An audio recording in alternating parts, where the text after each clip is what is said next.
चाहूंगा कि ये जो बीच से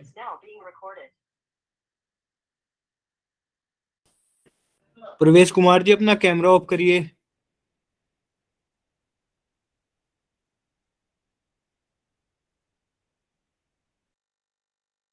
प्रवेश कुमार जी अपना कैमरा देखिए, आप लोग अपना कैमरा और माइक ऑफ किए रहिएगा। अगर आपका कोई क्वेश्चन है तो आप उसे पूछ सकते हैं कमेंट सेक्शन, जो है इन कॉल मैसेज का ऑप्शन जो आ रहा है वहां पर आप जाकर के अपना आंसर लिख सकते हैं, या कोई क्वेश्चन अगर आपका है तो क्वेश्चन आप पूछ सकते हैं। ठीक है, आज की क्लास बहुत ज्यादा इंपॉर्टेंट है, क्लाइमेटोलॉजी का एक बहुत इंपॉर्टेंट कॉन्सेप्ट आज हम लोग यहाँ पर रिवाइज करने जा रहे हैं। क्लास में ऑलरेडी मैं पढ़ा चुका हूँ, बट फिर भी एक बार आप इसको रिवाइज कर लें।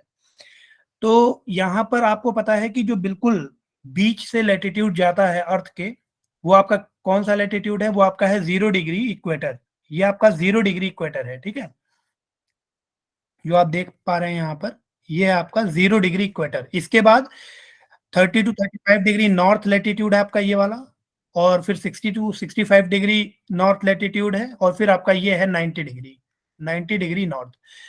अब यहाँ पर आपको पता है फ्रेंड्स कि जो सन की मूवमेंट होती है, या फिर हम कह सकते हैं जो सन की अपेरेंट मूवमेंट होती है, वो इन बिटवीन दी ट्रॉपिक्स होती है। मतलब अगर हम बात करें तो जो आपका कर्क रेखा और मकर रेखा है, जो कि आपका 23.5 डिग्री नॉर्थ, और आप कह सकते हैं 23.5 डिग्री साउथ, इनके बीच में ही जो सन की मूवमेंट होती है वो होती है। और या फिर हम इन अदर वर्ड्स क्या कह सकते हैं कि इन लैटिट्यूड्स के 23.5 डिग्री नॉर्थ और साउथ के बीच में जितने भी अक्षांश आ रहे हैं वह फिर चाहे वो आपका 22 डिग्री हो, 15 डिग्री हो, 10 डिग्री हो, 0 डिग्री हो, है ना, उन सभी पर जो सन है वो साल में एक बार ओवरहेड होता है। ओवरहेड होने का मतलब कि वर्टिकली ओवरहेड होता है, मतलब सन रेज बिल्कुल परपेंडिकुलरली उस पर्टिकुलर लैटिट्यूड पर आकर के गिरती हैं। अगर इतनी बात आपको क्लियर हो तो प्लीज आप लोग थम्स अप करें कमेंट सेक्शन में। अगर ये वाला कॉन्सेप्ट आपका क्लियर है तो प्लीज थम्स अप करें। आपको ये भी पता है कि जो सन है वो कभी भी 23.5 डिग्री के बियॉन्ड मूव नहीं करता है, वो इन ट्रॉपिक्स के बीच में ही सन का मूवमेंट होता है पूरे साल में। और इस दौरान जो सन का मूवमेंट है, अगर हम कुछ सिग्निफिकेंट टॉपिक्स को लेकर के बात करें तो वो रिस्पॉन्सिबल होता है 4 सीजन्स के लिए, है ना। 4 सीजन्स होते हैं जिसमें हम लोग समर, स्प्रिंग, विंटर और ऑटम, ये 4 सीजन देखने को हमें मिलता है due to the revolution of the earth around the sun. ठीक है, ये बहुत बेसिक सी बात है, इसको हम लोगों ने पहले भी डिस्कस किया है।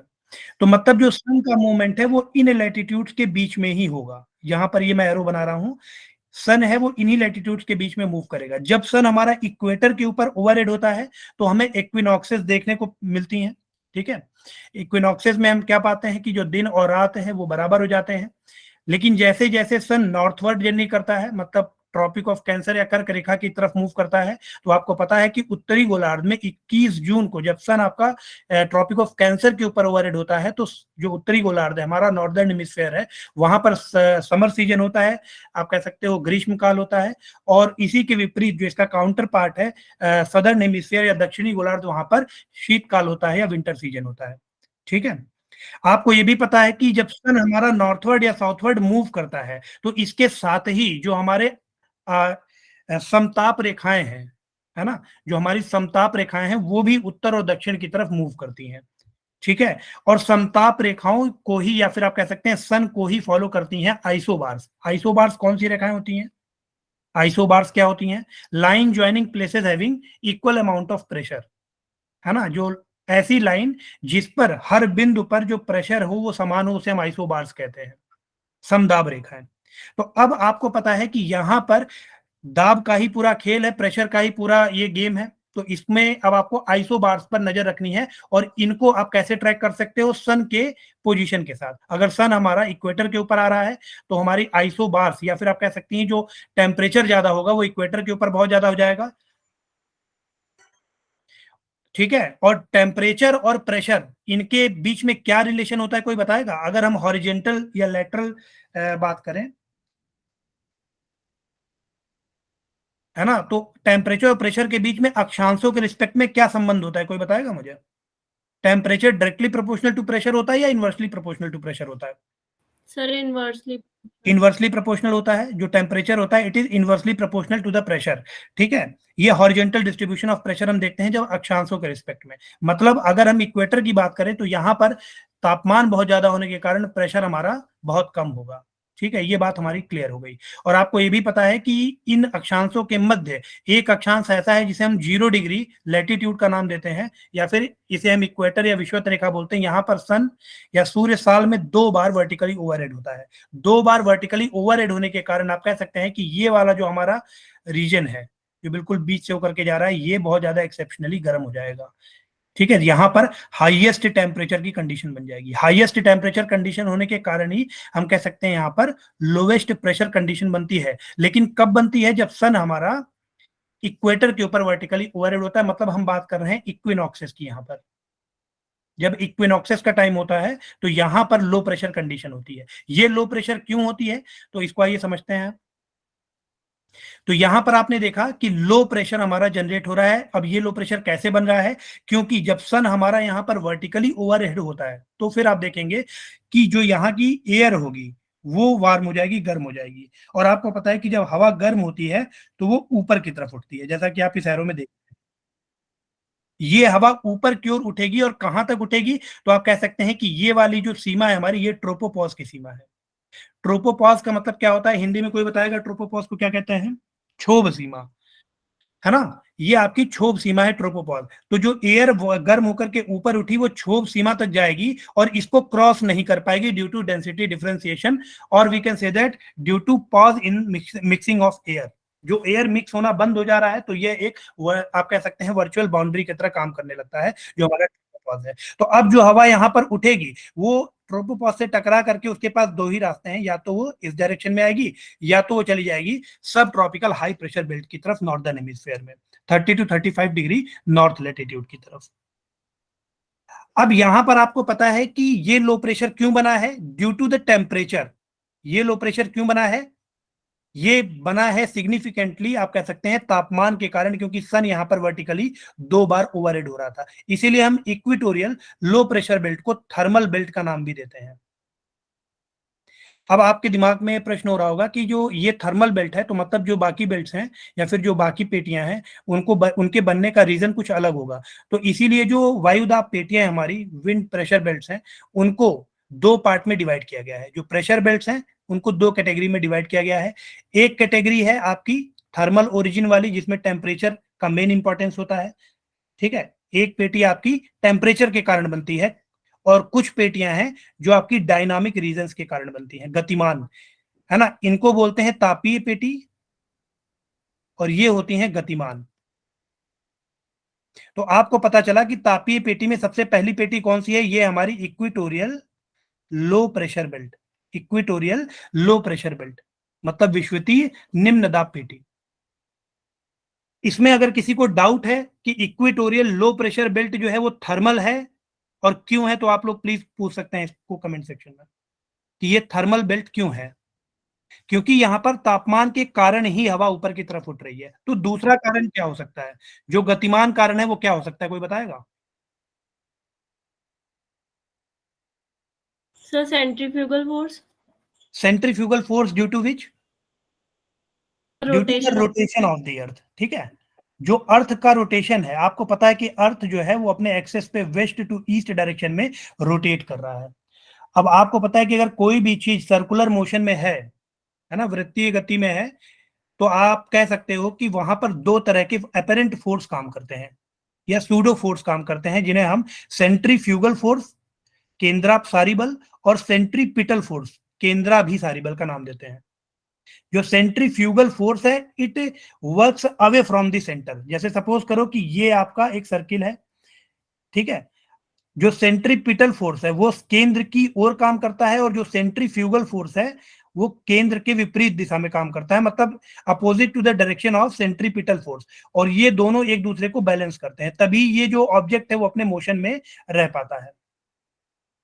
यहां पर अगर सेंट्रीफ्यूगल फोर्स ज्यादा हो जाएगा तो ये ऑब्जेक्ट टेंजेंशियली आउटवर्ड मूव कर जाएगा, अगर सेंट्रीफ्यूगल फोर्स हमारा सेंट्रीपिटल फोर्स से ज्यादा होगा। अगर सेंट्रीपिटल फोर्स हमारा सेंट्रीफ्यूगल फोर्स से ज्यादा है तो ये केंद्र की ओर मूव कर जाएगा। ठीक है, ये बात क्लियर हो गई। तो इसका मतलब जो पृथ्वी है उसका भी रोटेशन हो रहा है वेस्ट टू ईस्ट। तो यहां पर जो सेंट्रीफ्यूगल फोर्स है जो बाह्य आवरण है हमारा, जो कि हम वातावरण कहते हैं, वायुमंडल कहते हैं, इसके ऊपर सेंट्रीफ्यूगल फोर्स इफेक्टिवली काम कर रहा होगा, और इस सेंट्रीफ्यूगल फोर्स के कारण ही जो यहां पर हवा होगी ये आगे की तरफ फेंकी जाएगी, बाहर की तरफ फेंकी जाएगी। तो अब यहां पर दूसरा क्वेश्चन ये अराइज होता है कि जो सेंट्रीफ्यूगल फोर्स है वो इनमें से किस अक्षांश पर सबसे ज्यादा होगा? कोई बताएगा मुझे? सेंट्रीफ्यूगल फोर्स सर आपका, पोल्स पर। सर इक्वेटर पर। हाँ आपके पास इक्वेटर। दो ऑप्शन है, इक्वेटर से आप पोल की तरफ जा रहे हो और फिर आप पोल से इक्वेटर की तरफ आ रहे हो। आपको बताना है कि किस केस में, ए और बी से किस केस में सेंट्रीफ्यूगल फोर्स बढ़ेगा, इंक्रीज करेगा। ये कंडीशन है दोनों, और आपको बताना है कि किसमें सेंट्रीफ्यूगल फोर्स इंक्रीज करेगा, ए में या बी में?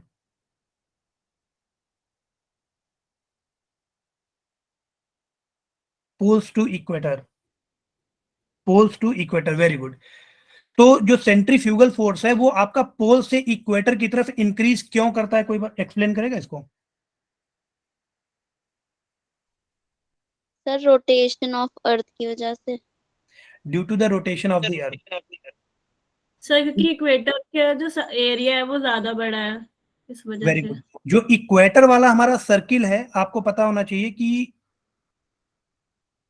अगर इस सर्किल को आप देखें और इस सर्किल को आप देखें जो पोल पे बन रहा है, तो यहां पर रेडियस कहां पर ज्यादा हमें मिल रही है? इक्वेटर पे ज्यादा मिल रही है, ठीक है। और जो वेलोसिटी होती है किसी भी ऑब्जेक्ट की, इस पर्टिकुलर लैटिट्यूड पे वेलोसिटी अगर हमें दी निकालनी हो तो उसका एक फॉर्मूला होता है v equals to R omega, ठीक है। जहां पर ये एंगुलर मोमेंटम होता है जो कि एक संरक्षित होता है, ठीक है। हालांकि हमें ध्यान देना है आर पे, आर जहां पर ज्यादा होगा वेलोसिटी वहां पर ज्यादा होगी। ये बात क्लियर हो रही है कि नहीं हो रही है? तो इसका मतलब जो आपका इक्वेटोरियल एक्सिस है हमारा, या जो इक्वेटोरियल लैटिट्यूड है, ये ज्यादा तेजी से स्पिन करता है in comparison to the polar latitude. ये बात क्लियर हो रही कि नहीं? प्लीज एक बार बताएं। यस और नो लिख दें कमेंट सेक्शन में अगर क्लियर हो रहा हूं। तो यहां पर आप देखिए, तो जो हमारा यहां पर सेंट्रीफ्यूगल फोर्स होगा इक्वेटर पे वो बहुत ज्यादा होगा in comparison to the higher latitude. तो मैं ये क्यों कह रहा हूं कि ये थर्मल ओरिजिन का बेल्ट है। इसको डायनेमिक भी तो कह सकते हैं क्योंकि यहां पर जो आपका गतिमान कारण है वो भी तो मैक्सिमम वर्क कर रहा है। तो बताएगा थर्मल ही क्यों कह रहे हैं?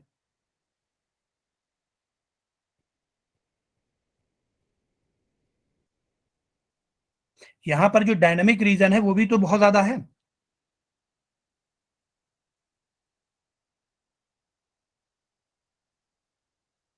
इसको थर्मल कहने का रीजन सिर्फ एक ही है, ध्यान रखिएगा, क्योंकि बाकी और किसी भी लैटिट्यूड पर सन जो होता है वो वर्टिकली केवल एक बार ओवरहेड होता है, लेकिन इक्वेटर पर सन जो होता है वो आपका वर्टिकली 2 बार ओवरहेड होता है during equinoxes, 23rd of September and 21st of March, spring equinox और ऑटम इक्विनॉक्स।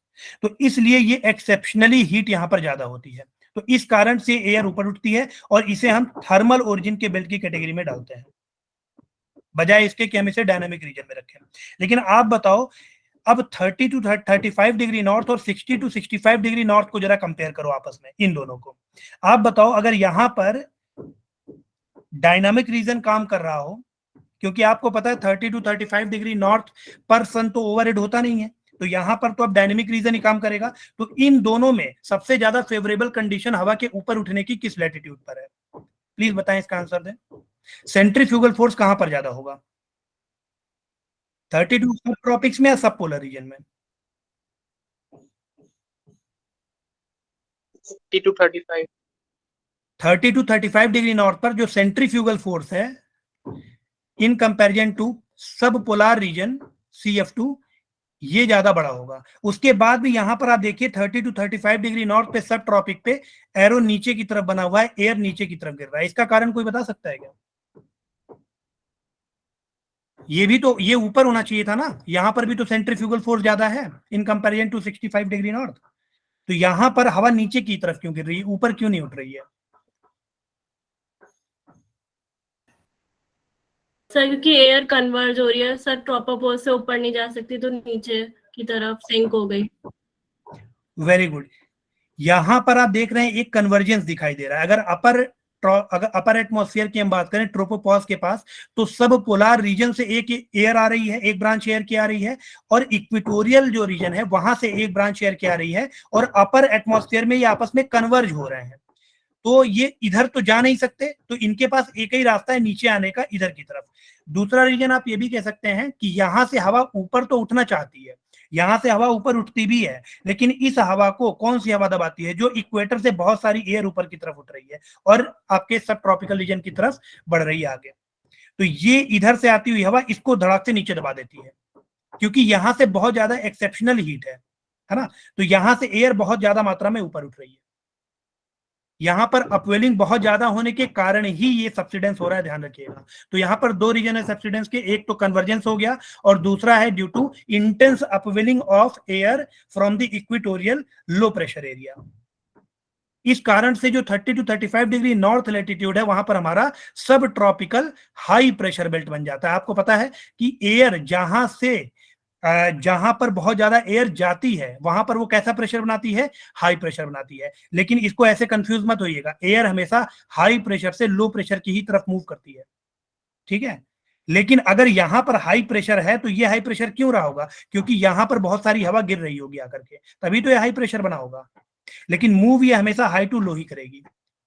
ये क्लियर है कि नहीं है? प्लीज एक बार कमेंट सेक्शन में कमेंट करें, अभी तक का कॉन्सेप्ट क्लियर है कि नहीं है?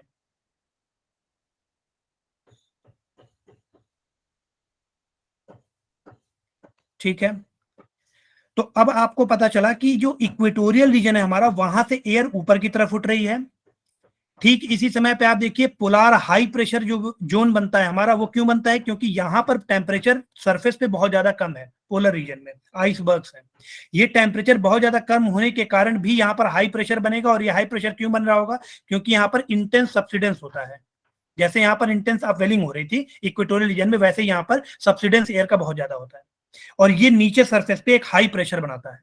तो जब ये हवा नीचे की तरफ गिरेगी तो इसके पास भी दो रास्ते हैं, या तो ये इस तरफ आएगी अपने राइट में, या अपने लेफ्ट में जाएगी। तो जो हवा सब पोलार रीजन की तरफ आती है, जो एयर की ब्रांच सरफेस से होते हुए सब पोलार रीजन की तरफ आती है, आप देखिए जो एयर यहां से गिर रही थी सब ट्रॉपिक पे, जो सब्सिडेंस हो रहा था, ये भी जब दो पार्ट में डिवाइड हो रही थी, तो ये सब पोलर से आती हुई एयर से टकरा करके ऊपर की तरफ उठेगी। तो इस तरह से आप देखिए यहाँ पर तीन सेल हमारे डेवलप हो रहे हैं। जो पहला सेल बन रहा है इन बिटवीन सब इक्वेटोरियल एंड सब ट्रॉपिकल हाई प्रेशर बेल्ट, उसे हम बोलते हैं हेडेले सेल। उसके बाद जो दूसरा सेल हमारा बन रहा है इसे हम बोलते हैं फेरल सेल, और जो तीसरा सेल बन रहा है ये हमारा पोलर सेल। अगर अभी भी इन तीनों सेल के बनने में किसी को डाउट है तो प्लीज वो कमेंट सेक्शन में पूछ ले कि ये तीन सेल का निर्माण कैसे हुआ, क्योंकि आगे जब शिफ्टिंग पढ़ेंगे अगर ये आप नहीं समझे रहोगे तो शिफ्टिंग समझने में भी प्रॉब्लम आएगी।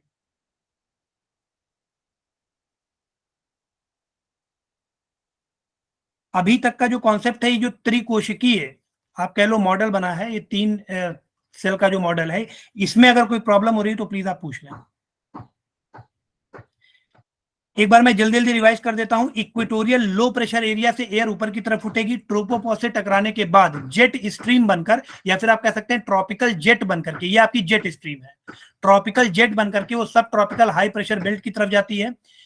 उसके बाद सब ट्रॉपिकल हाई प्रेशर बेल्ट का जो सरफेस जोन है हमारा 30 to 35 डिग्री नॉर्थ का, वहां पर ये सब्सिडेंस होता है due to convergence on the upper atmosphere और intense upwelling of the equatorial reason.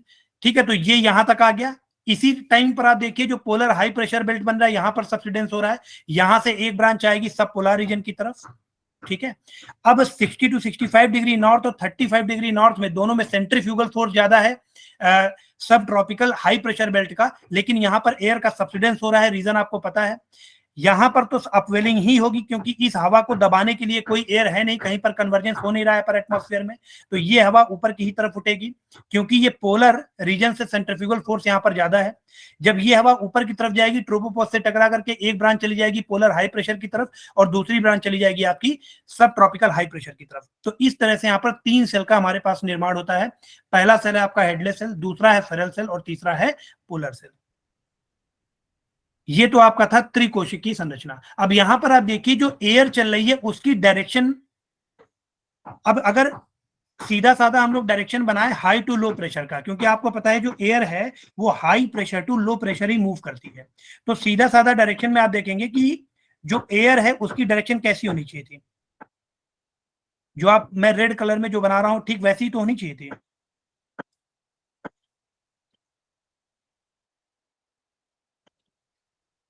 लेकिन यहां पर ये डायरेक्शन में आप चेंज देख रहे हो, ये ईस्टर्ली और वेस्टर्ली कैसे हो जा रही है, कोई बताएगा इसका कारण क्या है? ये जो एयर है वो सीधे क्यों नहीं आ रही है हाई टू लो प्रेशर, ये मुड़ क्यों जा रही है?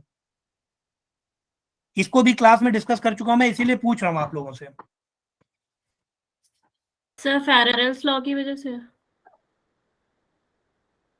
फेरेल्स लॉ ठीक है, लेकिन फेरेल्स लॉ का ओरिजिन क्या, प्रिंसिपल किस प्रिंसिपल पर बेस्ड है वो Ferrel's law? Sir Coriolis force.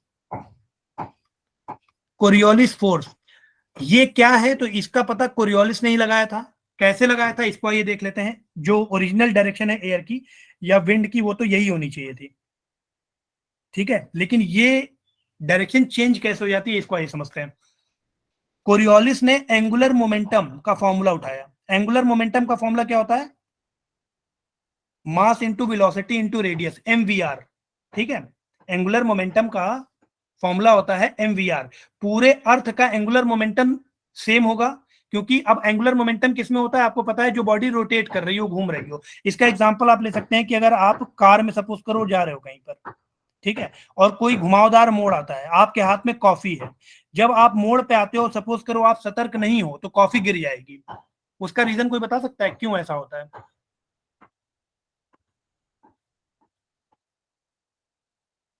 आप किसी फोर व्हीलर में ड्राइव कर रहे हो, आपके हाथ में कॉफी का मग है, आप कॉफी पी रहे हो, आराम से एंजॉय कर रहे हो कार के अंदर या बस के अंदर हो आप, और अचानक से अगर किसी टर्न पे बस मुड़ जाती है, तो अगर आप सतर्क नहीं हो, अगर आपने कुछ पकड़ा हुआ नहीं है, तो फिर आपका जो सामान होगा, खाद्य पदार्थ होगा, वो नीचे गिर जाएगा। उसका रीजन कोई बता सकता है क्यों?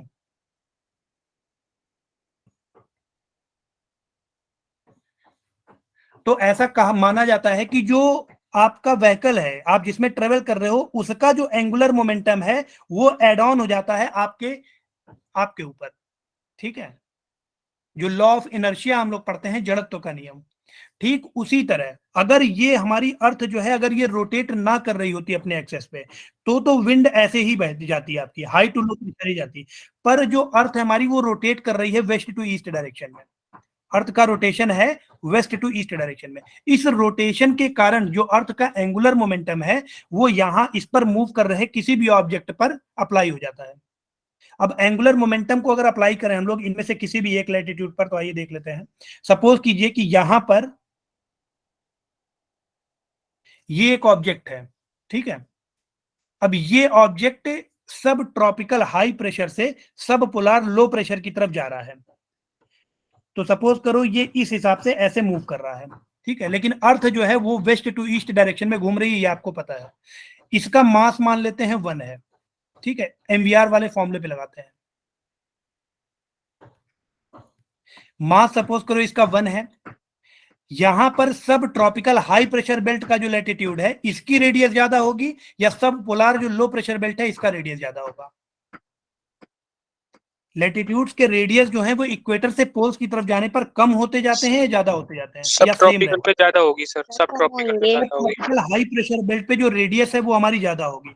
सपोज करो यहाँ पर जो रेडियस है, अगर हम सब ट्रॉपिकल हाई प्रेशर बेल्ट की बात करें तो यहाँ पर रेडियस हम 10 ले लेते हैं, और यहाँ पर सपोज करो ये इसकी वेलोसिटी थी 4, तो जो एंगुलर मोमेंटम हमारा निकला वो क्या निकला? 40, ठीक है। अब एंगुलर मोमेंटम तो सेम रहेगा, मास भी सेम रहेगा, रेडियस हमारा सपोज करो यहां पर सब पोलार लो प्रेशर बेल्ट के पास कम होकर के 4 हो गया, तो वेलोसिटी आप देखो यहां पर क्या हो रही है, हम बढ़ाएंगे तभी तो हमें ये रिजल्ट मिलेगा। वेलोसिटी जो है वो ज्यादा करेंगे तभी तो हमें ये रिजल्ट मिलेगा। ये बात क्लियर हो रही है कि नहीं हो रही है? Yes sir.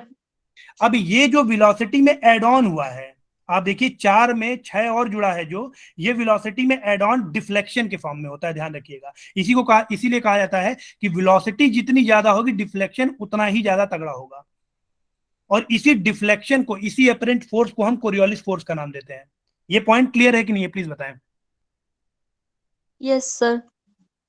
ठीक है, तो इसे ये जो डिफ्लेक्शन है इसको यहां पर, ये बहुत कॉम्प्लेक्स था, केवल मैथ वाले स्टूडेंट को समझ में आ रहा था, तो जो जनरलाइज कर दिया गया इसी कॉन्सेप्ट को, और फेरल ने एक बहुत ही सिंपल सा कॉन्सेप्ट बताया कि अर्थ में नॉर्दर्न हेमिस्फीयर में अगर कोई ऑब्जेक्ट मूव कर रहा है तो वो अपने राइट मुड़ जाएगा, और अगर कोई भी ऑब्जेक्ट सदर्न हेमिस्फीयर में मूव कर रहा है तो वो अपने लेफ्ट मुड़ जाएगा। ठीक है, अब इसी को आप अप्लाई कर दो हर जगह। नॉर्दर्न हेमिस्फीयर में कोई भी ऑब्जेक्ट राइट मुड़ रहा है, सदर्न हेमिस्फीयर में कोई भी ऑब्जेक्ट लेफ्ट मुड़ रहा है। अब ये नॉर्दर्न हेमिस्फीयर में राइट ही क्यों मुड़ रहा है? क्योंकि आप देखिए कि पृथ्वी का जो रोटेशन है वो वेस्ट टू ईस्ट डायरेक्शन में है, तो जो डिफ्लेक्शन होगा, अगर कोई ऑब्जेक्ट इस डायरेक्शन में जा रहा है तो अपने राइट ही तो मुड़ेगा, अगर रोटेशन का ये डायरेक्शन है। ये पॉइंट क्लियर हो रहा है कि नहीं हो रहा है? जैसे अगर कोई भी, सपोज करो कि ये एक सर्किल है, ये इस डायरेक्शन में रोटेट कर रहा है, ये पॉइंट ए है, ये पॉइंट बी है, ठीक है, ये यहां से यहां जाना चाह रहा है, तो इसमें डिफ्लेक्शन किस डायरेक्शन में होगा? अगर ये रोटेशन इस डायरेक्शन में है तो डिफ्लेक्शन भी तो इसी डायरेक्शन में होगा। क्लियर हो रहा है कि नहीं हो रहा है? अगर ये रोटेशन इस डायरेक्शन में होता तो डिफ्लेक्शन इस डायरेक्शन में हो जाता। ये पॉइंट क्लियर है कि नहीं, प्लीज बताएं।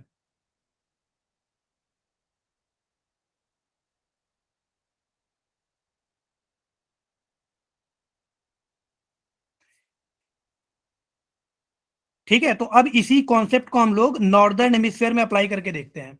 यहां पर था हाई प्रेशर और यहां पर बन रहा था हमारा लो प्रेशर।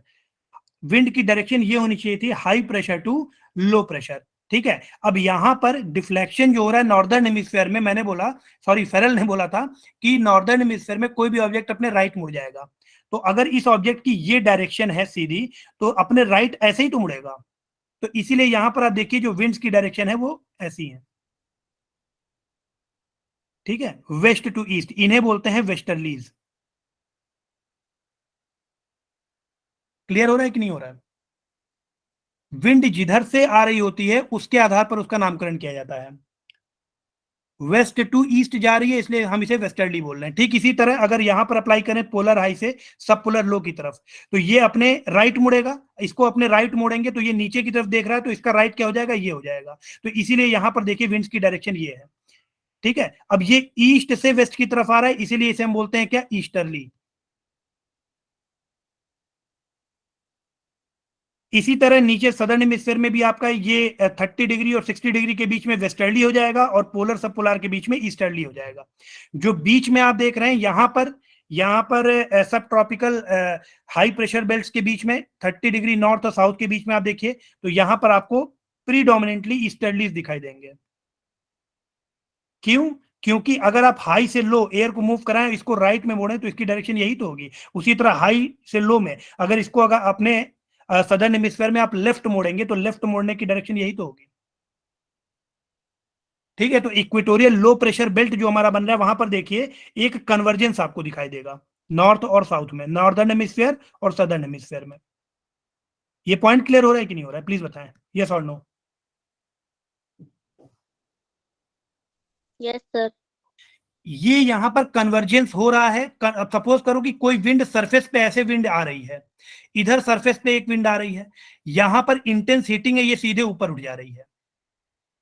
अगर ये विंड फ्रंटल डायरेक्शन में होते, इस हिसाब से होते, जैसे यहां पर आपको सिचुएशन दिख रही है, तो यहां पर साइक्लोन्स बन जाते हैं, है ना, फ्रंट्स का फॉर्मेशन होता है और फ्रंटल साइक्लोन्स बन जाते हैं। लेकिन यहां पर जो ये वाली डायरेक्शन हमें मिल रही है और ये डायरेक्ट फिर इंटेंस हीटिंग के कारण ऊपर उठ जा रही है, तो यहां पर कोई, आप कह सकते हो कि वैसा टकराव नहीं हो रहा है फ्रंट जैसा, है ना। इसीलिए यहां पर कन्वर्जेंस जोन बनता है जिसे हम लोग इंटर ट्रॉपिकल कन्वर्जेंस जोन का नाम देते हैं। कहां पर? इक्वेटर पर या 0 डिग्री लैटिट्यूड पर। इंटर ट्रॉपिकल कन्वर्जेंस जोन को हिंदी में आप कह सकते हैं अंतर उष्णकटिबंधीय अभिसरण मेखला। मेखला का मतलब होता है पेटी। इंटर ट्रॉपिकल कन्वर्जेंस जोन, अंतर उष्णकटिबंधीय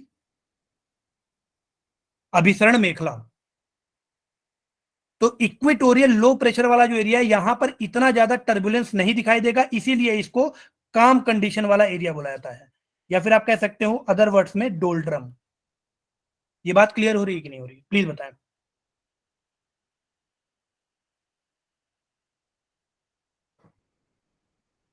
आप लोग कमेंट सेक्शन में प्लीज जल्दी जल्दी रिप्लाई कर दिया करें, कहीं पर कोई पॉइंट छूट रहा है तो फिर क्वेश्चन आएंगे, फिर आपको कंफ्यूजन होगा। इक्वेटोरियल लो प्रेशर बेल्ट वाला जो एरिया है, यहां पर हमारा ITCZ बनता है, ITCZ, inter tropical convergence zone, इसी को डोल्ड्रम भी कहा जाता है। अब यहां पर एक बात और ध्यान रखने वाली है कि ये जो कन्वर्जेंस हो रहा है एयर का, ये क्या पूरे साल यहीं पर होगा? यस और नो में बताइएगा। सर जैसे शिफ्ट होएगा तो फिर ऊपर भी बिल्कुल, शिफ्ट हो यहां पर हम जाएगा। बात कर रहे हैं सन के उस पोजीशन की जब सन हमारा इक्वेटर के ऊपर ओवरहेड है, विषुवत रेखा के ऊपर ओवरहेड है, तो यहां पर कन्वर्जेंस हो रहा है। अगर यही सन हमारा 23.5 डिग्री के ऊपर ओवरहेड होगा तो ये इंटर ट्रॉपिकल कन्वर्जेंस जोन ऊपर की तरफ शिफ्ट हो जाएगा। ठीक है, क्योंकि ये जो इंटर ट्रॉपिकल कन्वर्जेंस है, ये कन्वर्जेंस किसके कारण हो रहा है? ये कन्वर्जेंस टेम्परेचर के कारण ही तो हो रहा है। जब यहां से एयर ऊपर उठ रही है तभी तो आसपास की जो एयर है वो इस जगह को भरने के लिए आ रही है। तो जब टेम्परेचर ऊपर की तरफ शिफ्ट होगा due to the position of the sun, तो ये ITCZ भी ऊपर की तरफ शिफ्ट हो जाएगा। और in other words we can say that कि ये जितने भी आपके वायुदाब पेटियां हैं, जितने भी प्रेशर बेल्ट्स हैं, ये 5 डिग्री नॉर्थ और साउथ शिफ्ट हो जाती हैं। मतलब अगर हम 21 जून की बात करें, समर सीजन की बात करें, तो ये सारी पेटियां 5 डिग्री उत्तर में शिफ्ट हो जाएंगी। और अगर हम 22 दिसंबर की बात करें, है ना, तो ये सारी पेटियां 5 डिग्री साउथ में शिफ्ट हो जाएंगी। ठीक है, अगर इतने पॉइंट में किसी को भी डाउट हो तो प्लीज पूछ लें। अभी तक जो डिस्कस किया हम लोगों ने, अगर उसमें किसी को भी डाउट है तो प्लीज पूछ लें।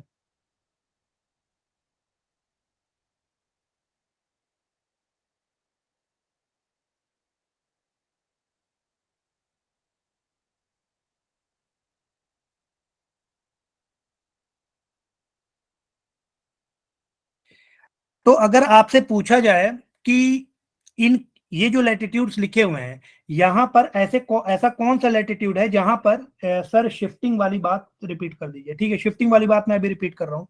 शिफ्टिंग वाला तो अभी पूरा एक टॉपिक याद पढ़ना है हम लोग को, वही मेन टॉपिक था, ये तो हम पहले भी पढ़ा चुके हैं ना क्लास में। अब यहां पर एक क्वेश्चन का आप लोग जवाब दीजिएगा कि इन लैटिट्यूड्स में से या इन हाई प्रेशर बेल्ट्स में से वो कौन सा आपको बेल्ट दिखाई दे रहा है जहां पर रेनफॉल की पॉसिबिलिटी सबसे कम है, प्रेसिपिटेशन की पॉसिबिलिटी सबसे कम है? प्लीज बताएं।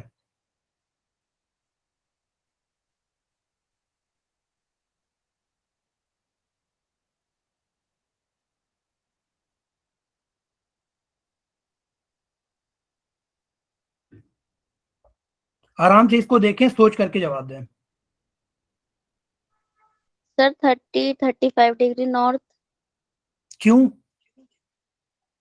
सर एयर सब्सिडाइज हो रही है ना वहां पर, ऐसी कंडीशंस नहीं बन रही जो रेन होएगी। बिल्कुल सही है। अगर आपको रेनफॉल कराना, अगर प्रेसिपिटेशन कराना है तो air has to be rise, air को राइज होना पड़ेगा, है ना।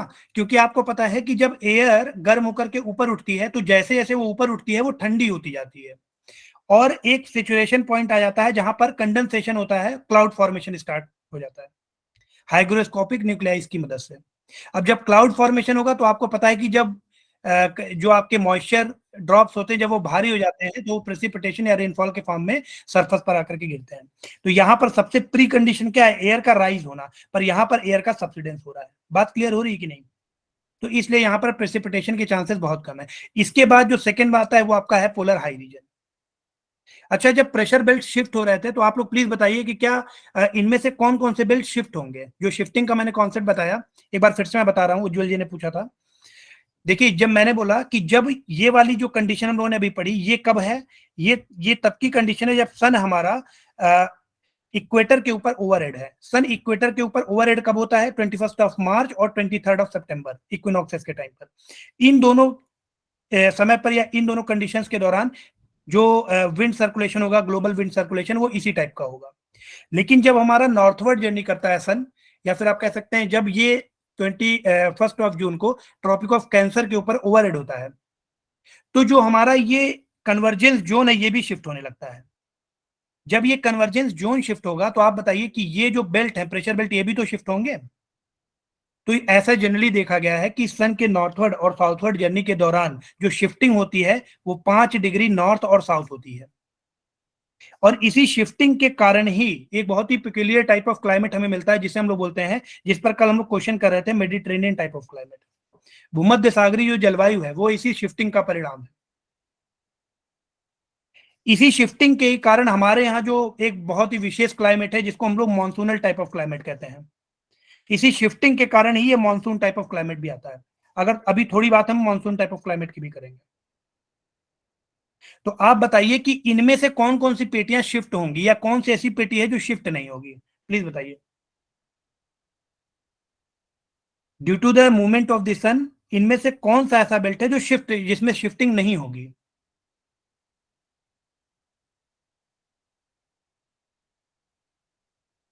सोच करके बताइए इसे आप लोग।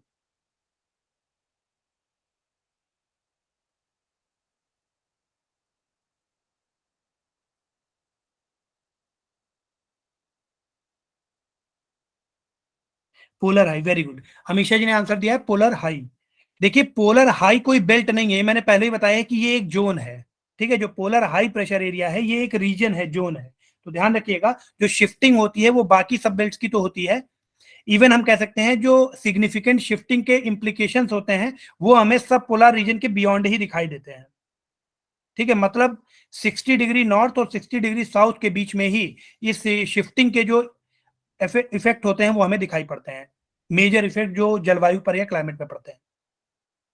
ठीक है, इसमें एक दो कॉन्सेप्ट और है, जल्दी से रिवाइज करा देता हूं। कौन सा लैटिट्यूड हॉर्स लैटिट्यूड कहलाता है? जल्दी से कमेंट सेक्शन में कमेंट कीजिए।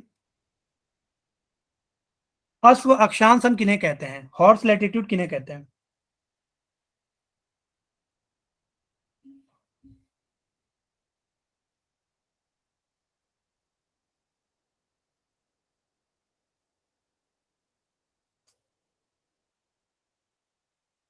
अश्व अक्षांश इनमें से किन्हें कहा जाता है? आप लोग बिल्कुल रिवाइज नहीं करते हैं क्या?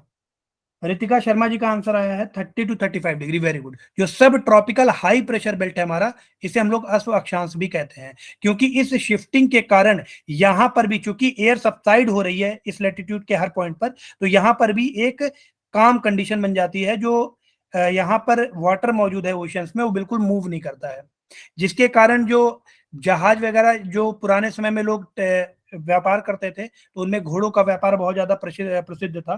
तो उसमें वो क्या करते थे कि जो अपना घोड़ों वाला कंटेनर था उसको वो नीचे फेंक दिया करते थे।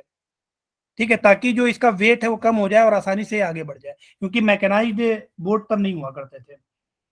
ठीक है, तो इसी कारण से इस पूरे अक्षांश को अश्व अक्षांश का नाम दिया जाने लगा, नॉर्थ और सदर्न हेमिस्फीयर में। इसके बाद आप देखेंगे जो सदर्न हेमिस्फीयर है, सब ट्रॉपिकल हाई प्रेशर बेल्ट है यहां पर। इसके बाद जो 40 डिग्री वाला हमारा लैटिट्यूड है, इसे रोअरिंग फोर्टीज बोला जाता है, रोअरिंग फोर्टीज। उसी तरह अगर 50 डिग्री वाले लैटिट्यूड की हम बात करें, जो 50 डिग्री हमारा साउथ लैटिट्यूड है, इसे फ्राइटनिंग 50s बोला जाता है।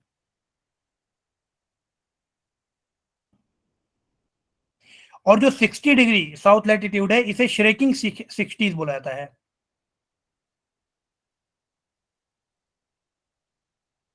कोई बताएगा ऐसा क्यों बोला जाता है?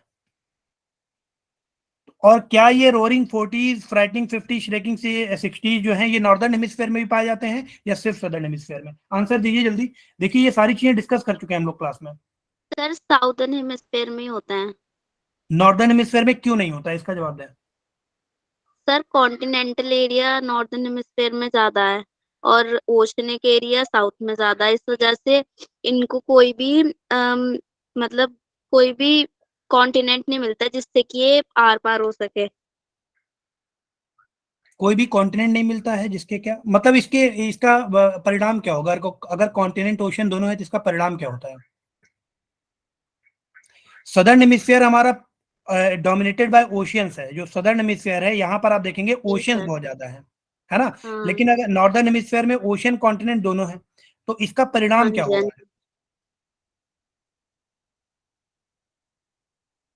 कॉन्टिनेंट और ओशियन, कॉन्टिनेंट से क्या चीज बदल जा रही है, कोई बताएगा? देखिए, सर ज्योग्राफी से मूवमेंट बदल रहा है एरिया का, एयर का। एयर का मतलब मूवमेंट सर चेंज क्यों हो रहा है?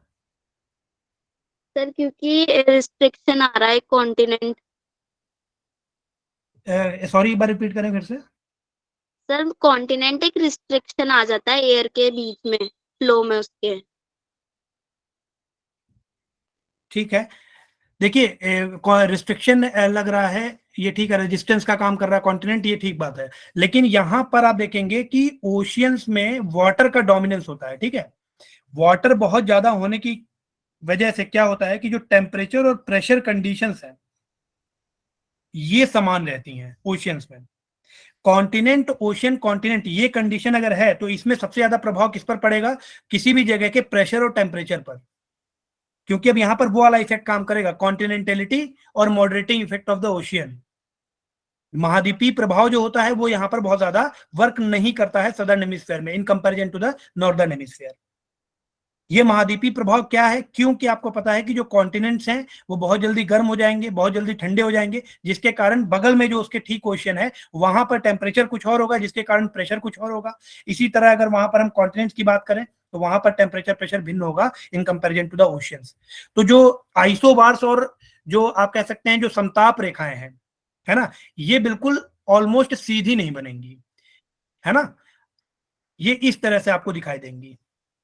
तो इस कारण से जो एयर की मूवमेंट है उसमें ये रिस्ट्रिक्शन लग जाएगा due to the difference in temperature and pressure. लेकिन यहां पर अगर सदर्न हेमिस्फीयर की हम बात करें तो 40s, 50s एंड 60s ये जो लैटिट्यूड्स हैं, यहां पर जो एयर है बिल्कुल एक समान कंडीशन, टेम्परेचर और प्रेशर के साथ बहुत तेज गति में आगे बढ़ती है, इसीलिए इनको रोअरिंग, फ्राइटनिंग और श्रिकिंग कहा जाता है। ठीक है,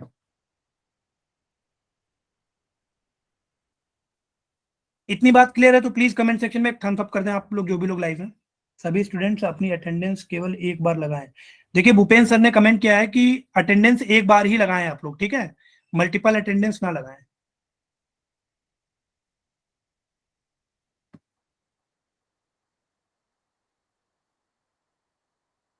इसके बाद ये तो कंडीशन थी इक्विनॉक्सेस की।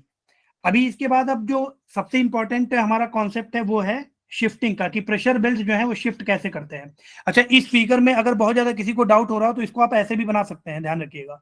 एक बिल्कुल सीधी लाइन खींचिए, यहाँ पर 0 डिग्री, यहाँ पर आप दिखा दीजिए 90 डिग्री, ये आपका हो गया 0 डिग्री। अच्छा, इसका रीजन कोई बताएगा कि ट्रोपोपॉज मैंने, आप देखिए इक्वेटर के पास जो है बहुत ज्यादा चौड़ा बनाया है और ट्रोपोपॉज यहाँ पर मैंने बहुत नीचे दिखाया है, इसका क्या रीजन है पोल्स के पास?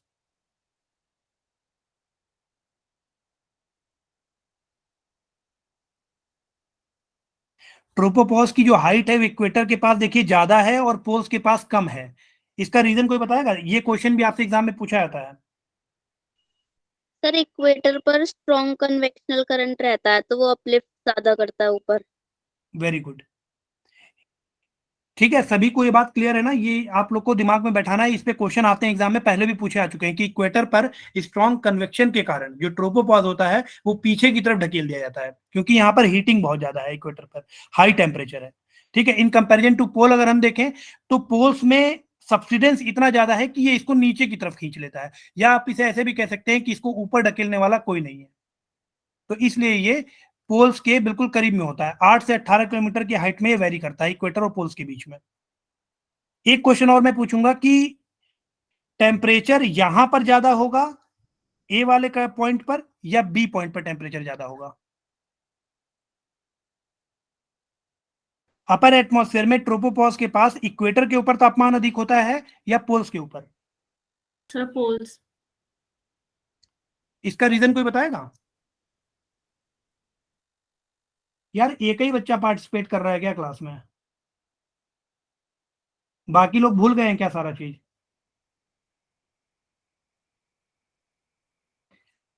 इसको मैं क्लियर करके फिर से एक बार यहां पर लिख रहा हूं, ये आपका ए पॉइंट है और ये आपका बी पॉइंट है।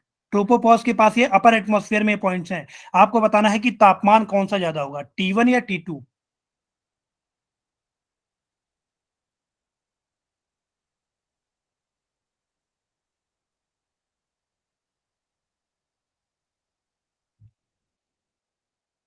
ए सही होगा या बी सही होगा? Sir T1।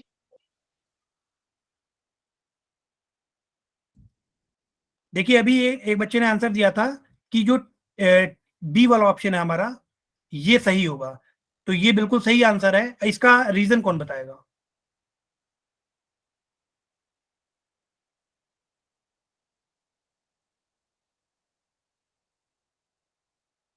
सर इसका रीजन रेनफॉल हो सकता है?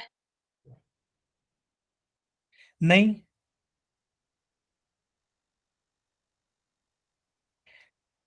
T2 is greater than T1। Poles के ऊपर तापमान, पोल्स के ऊपर अपर एटमॉस्फेयर में तापमान विषुवत रेखा के ऊपर अपर एटमॉस्फेयर में तापमान से ज्यादा होता है। इसका रीजन क्या है?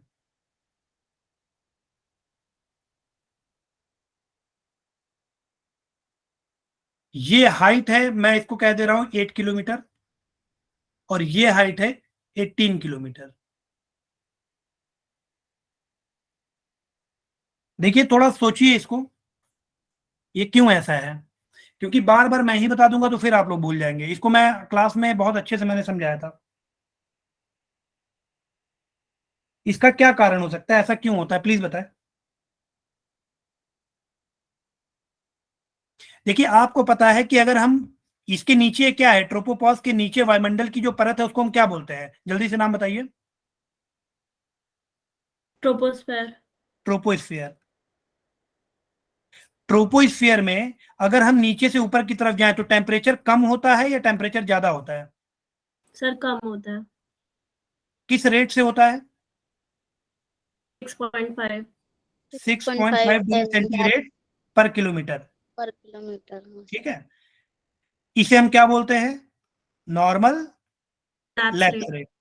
ठीक है, नॉर्मल सामान्य लैप्स ताप ह्रास दर, सामान्य ताप ह्रास दर, नॉर्मल लैप्स रेट। अब अगर कोई आप 8 किलोमीटर ऊपर जा रहे हो एक जगह पर, और एक जगह पर आप 18 किलोमीटर ऊपर जा रहे हो, ये आपका 0 डिग्री है, ये आपका 90 डिग्री है। तो अगर 6.5 डिग्री सेंटीग्रेड पर किलोमीटर के हिसाब से तापमान कम होगा, अगर हम पोल्स की बात करें तो 8 इंटू 6.5 कर दें, ठीक है, लगभग 52 डिग्री सेंटीग्रेड। तो यहां का तापमान हमें क्या मिला? 52 डिग्री सेंटीग्रेड के आसपास। वहीं पर अगर हम इक्वेटर की बात करें तो ये हाइट कितनी है? 18 किलोमीटर। 18 किलोमीटर की हाइट तक अगर तापमान 6.5 डिग्री सेंटीग्रेड के हिसाब से कम हो रहा है तो यहां पर तापमान 52 से कम होगा कि ज्यादा होगा? कैलकुलेट कीजिए आप लोग। यहां का तापमान, ये ध्यान रखिएगा 52 नहीं आएगा, ये माइनस में चला जाएगा ना, -52। और यहां पर आप देखिए क्या तापमान आ रहा है, कैलकुलेट कीजिए। 18 इंटू 6.5 कीजिए। सर 117। है ना, तो यहां पर तो बहुत कम है ना, इसके कंपैरिजन में इक्वेटर के ऊपर तो बहुत कम है ना। जी सर। क्लियर है कि नहीं, ये प्लीज एक बार कंफर्म करें आप लोग।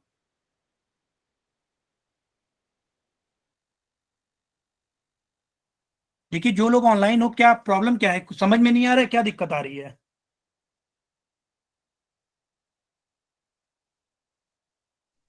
सर तो वो भी -117 तो ज्यादा हुआ ना, फिर कम। वही तो कह रहा हूं कि -52 डिग्री सेंटीग्रेड ये तापमान ज्यादा है, या -117 डिग्री सेंटीग्रेड ये तापमान ज्यादा है?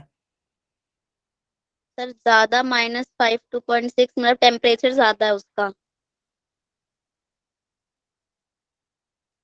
अच्छा, अभी भी किसको डाउट है प्लीज कमेंट सेक्शन में कमेंट कीजिए, अभी भी किसको डाउट है इस कॉन्सेप्ट में?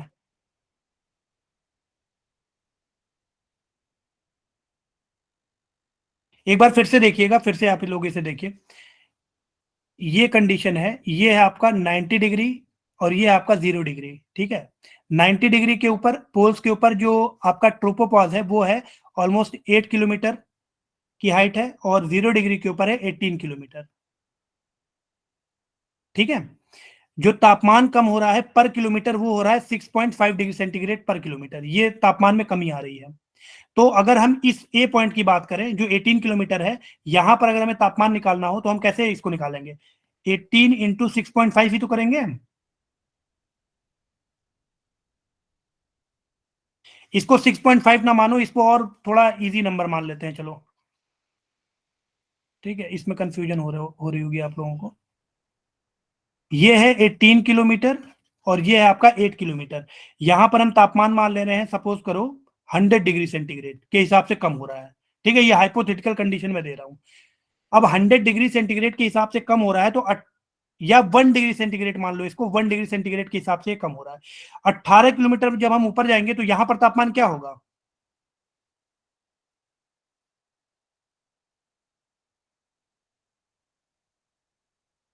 लगभग -18 डिग्री सेंटीग्रेड ही तो होगा। यस और नो बताइए आप लोग। Yes sir. इसी तरह यहां पे कम करो 8 किलोमीटर के ऊपर, तो यहां पर कितना होगा जो बी पॉइंट है उस पर? 8 सर। -8 degree centigrade. तो तापमान कौन सा ज्यादा है? -8 -8 तो तापमान कौन सा ज्यादा है, ए वाला या बी वाला? सर बी ज्यादा है। बी ही तो ज्यादा है भाई, ये -8 है वो -15 है। यही बी वाला कॉन्सेप्ट ज्यादा आप 6.5 से जब कैलकुलेट करेंगे तो भी लगेगा। तो इसीलिए कहा जाता है कि ट्रोपोपॉज के पास पोल्स के ऊपर हाई टेम्परेचर होता है। ध्यान रखिएगा, इक्वेटर से कंफ्यूज मत होइएगा, इक्वेटर के ऊपर लो टेम्परेचर होता है, क्योंकि जो डिक्रीज होता है, डिक्रीज रेट होता है, वो यहाँ पर कैलकुलेट करने पे बहुत ज्यादा आ जाता है। क्लियर है कि नहीं है? आप लोग प्लीज कमेंट सेक्शन में कमेंट कीजिए। Yes, ठीक sir. है, ओके। अब इसमें एक कॉन्सेप्ट है हमारा शिफ्टिंग ऑफ प्रेशर बेल्ट्स का। तो प्रेशर बेल्ट्स मैंने बताया था आपको कि एक चीज याद रखना कि 5 डिग्री नॉर्थ और साउथ 5 डिग्री आपके शिफ्ट होते हैं प्रेशर बेल्ट्स, है ना। अब ये 5 डिग्री की शिफ्टिंग कैसे होती है इसको हम लोग देखते हैं। तो दूसरे स्लाइड पे मैं आ जाता हूं। यहां पर ये डायग्राम आप लोग भी बना लेना।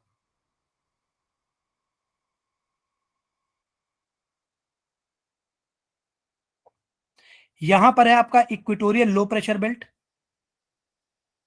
ठीक है। ये आपका 5 डिग्री नॉर्थ और साउथ के बीच में है, यहां पर एक आपका इक्वेटर है। ये आपका 5 डिग्री नॉर्थ, सॉरी ये है आपका 5 डिग्री साउथ, और ये आपका 5 डिग्री नॉर्थ। इसके बाद अगर हम सब ट्रॉपिकल हाई प्रेशर की बात करें तो ये आपका 30 से 35 डिग्री तक होता है। ये आपका है 35 डिग्री नॉर्थ, और ये आपका है 30 डिग्री नॉर्थ, ठीक है। और इसके ऊपर आपका सब पोलर रीजन है 60 से 65 के बीच में।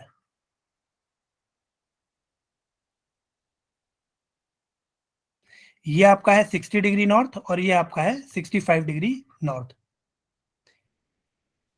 सदर्न हेमिस्फेयर में भी इसको आप बना सकते हैं 30 से 35 और 60 से 65।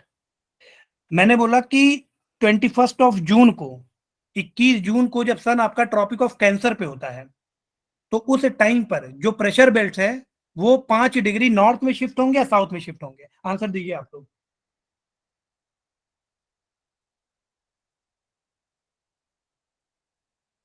जो प्रेशर बेल्ट्स हैं 21 जून को नॉर्थवर्ड ही तो शिफ्ट होंगे, क्योंकि सन हमारा उत्तरी गोलार्ध में है, तो प्रेशर बेल्ट्स भी सन की पोजीशन को फॉलो कर रहे हैं, तो उत्तरी गोलार्ध में वो शिफ्ट हो जाएंगे। तो अब इस वाले बेल्ट को, जो इक्वेटोरियल लो प्रेशर बेल्ट है आपका, इक्वेटोरियल लो प्रेशर बेल्ट, इसको आप 5 डिग्री उत्तर में अगर शिफ्ट करेंगे तो सपोज करो यहां पर है आपका 10, ये आपका है 10 डिग्री नॉर्थ, तो इसको 5 डिग्री उत्तर में आप शिफ्ट करो तो ये यहां पर आ जाएगा ना।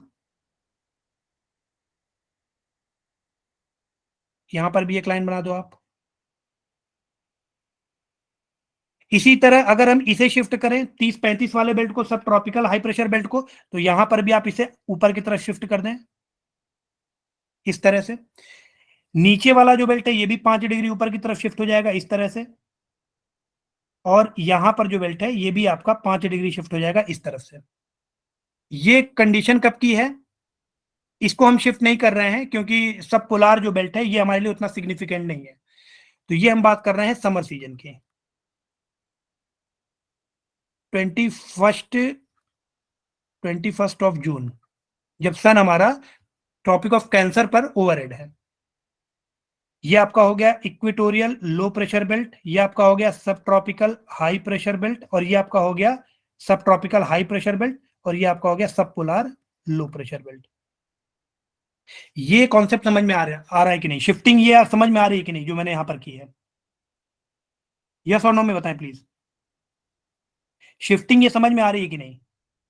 ठीक उसी तरह जब सन हमारा ट्रॉपिक ऑफ कैप्रिकॉर्न या मकर रेखा के ऊपर ओवरहेड होता है तो ये बेल्ट्स 5 डिग्री दक्षिण में शिफ्ट हो जाएंगी। तो अगर दक्षिण में हम इन्हें शिफ्ट करें तो अब यहां पर अगर 10 डिग्री अगर आप साउथ देखो तो ये यहां कहीं होगा, और जो बेल्ट होगी आपकी ये यहां पर आ जाएगी, और ठीक इसी तरह आप यहां पर एक लाइन खींच लो। बहुत ज्यादा हैंडी नहीं हूं मैं अभी। इसको भी आप 5 डिग्री साउथ में शिफ्ट कर लो, और इसे भी आप 5 डिग्री साउथ में शिफ्ट कर लो। तो आप देखिए पहले यहां पर था इक्वेटोरियल लो प्रेशर बेल्ट, ये बाद में अगर गर्मी का मौसम देखें, समर सीजन देखें, तो ये यहां पर आ जाएगा ऊपर की तरफ। अगर हम शीतकाल की बात करें तो ये नीचे की तरफ चला जाएगा। ठीक इसी तरह अगर सब ट्रॉपिकल हाई प्रेशर बेल्ट की बात करें तो ये 30-35 के बीच में था। समर सीजन में ये ऊपर शिफ्ट हो जाता है 5 डिग्री, 40 to 35, और विंटर सीजन में ये साउथ में शिफ्ट हो जाता है।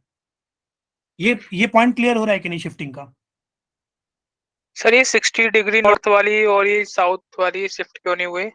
नहीं, 60 डिग्री नॉर्थ और साउथ भी शिफ्ट होते हैं, लेकिन मैंने इसमें फिगर में इसलिए नहीं दिखाया है क्योंकि इनका कोई बहुत ज्यादा इम्पैक्ट नहीं पड़ता है ना। वर्ल्ड के क्लाइमेट पे, जो आप कह सकते हो भौगोलिक जलवायु पर, इनका कोई बहुत ज्यादा इम्पैक्ट नहीं पड़ रहा है, या उसमें हमें कुछ स्पेशली पढ़ना नहीं है, इसलिए उसको मैं यहाँ पर दिखाया नहीं हूँ। शिफ्टिंग उनमें भी होती है। जैसे आप देखिए सब पोलार जो लो प्रेशर बेल्ट है, पहले वो यहाँ पर था दक्षिण वाला, लेकिन ये नॉर्थ में ये भी शिफ्ट हो रहा है, ठीक है, और साउथ वाला यहां तक आ जाएगा। शिफ्टिंग इसमें भी होगी। जो पोलार हाई प्रेशर बेल्ट है वो शिफ्ट नहीं होते हैं। ये बात क्लियर है कि नहीं, प्लीज बता दें। ये पॉइंट क्लियर है कि नहीं है? Okay sir, clear. ठीक है। तो अब ये जो शिफ्टिंग है इसका सबसे ज्यादा हमें जो इम्पैक्ट देखने को मिलता है वो जो ये वाला जोन है यहां पर देखने को मिलता है। एक आपका ये जोन है, और एक आपका ये जो बीच वाला मैंने बनाया है। जो बीच वाली शिफ्टिंग है इक्वेटर के पास, ये रिस्पॉन्सिबल किसके लिए होती है? भारत में मानसून टाइप ऑफ क्लाइमेट के लिए, या पूरे वर्ल्ड में जो मानसूनल टाइप ऑफ क्लाइमेट हमें दिखाई देता है। और जो 30 to 35 या सब ट्रॉपिकल रीजन में जो शिफ्टिंग हो रही है, इससे जो हमारा क्लाइमेट निकल के आता है वो है मेडिटेरेनियन क्लाइमेट। जो भूमध्य सागरीय जलवायु है वो इस शिफ्टिंग का परिणाम है, जो सब ट्रॉपिक रीजन में शिफ्टिंग हो रही है। अगर इतने पॉइंट में किसी को कोई दिक्कत है तो प्लीज बता दें।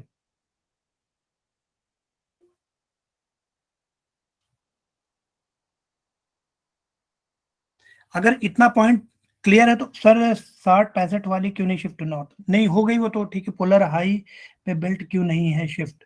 देखिए पोलर हाई प्रेशर बेल्ट है ही नहीं, पोलर हाई प्रेशर एक जोन है, ठीक है। इसको आप ऐसे समझ सकते हैं कि ये आपका अगर अर्थ है, ठीक है, तो जो पोलर हाई प्रेशर एरिया है ये एक जोन है, ये कोई बेल्ट नहीं है, ये रीजन है, ठीक है। पढ़ने की सुगमता के लिए हम उसे बेल्ट बोल देते हैं, जो विंड्स का मूवमेंट है उसे समझने के लिए। क्योंकि आप देखिए जो सब पोलार रीजन है, जो सब पोलार रीजन की तरफ जो विंड आ रही है, जैसे पोलार पे सब्सिडेंस हुआ, तो जो सब पोलार रीजन पे एयर आ रही है वो इस पॉइंट से ऐसे आ रही है।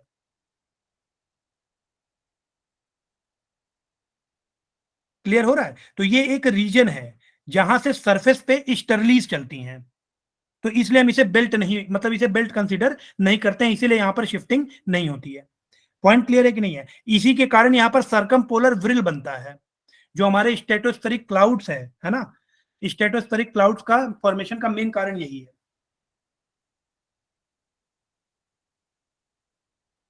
पोलर हाई पे बेल्ट क्यों नहीं शिफ्ट हो रहा है, ये बात क्लियर हुई कि नहीं उज्जवल जी, प्लीज बताएं।